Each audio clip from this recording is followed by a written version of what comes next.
பிரகாஷ்ராஜ், உன்னை கேட்குறேன், நாங்கள் கட்ட பஞ்சாயத்து பண்ணோமா? நான் சொல்லணுமா? உனக்கு என்னென்ன பிரச்சனைகள் வந்துக்குது, அந்த பிரச்சனைகள் இந்த தானு எந்த வகையில் உதவி செய்தேன்? ஏன்னா இந்த நேரத்தில் உனக்கு செய்த உதவி சொல்வது எது கொச்சை, அது நான் பண்ணக்கூடாது. சோம்பேறிகள்னு சொல்ற தயாரிப்பாளரை நீ சுறுசுறுப்பானவரா? எத்தனை படத்துக்கு ஒழுங்கா கால் ஷீட் கொடுத்துருக்கிற?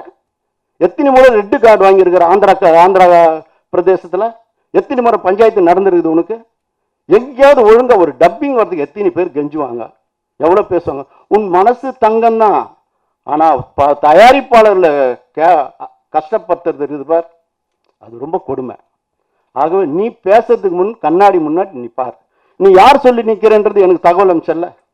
ஒரு பெரிய நடிகர், நீ நில்லு, கேரவனில் உட்காந்து எனக்கு தகவல் வருது, இந்த மாதிரி ஒரு பெரிய நடிகர் வந்து கௌதம் மேனனையும் பிரகாஷ் ராஜையும் நிற்க சொல்கிறாருன்னு.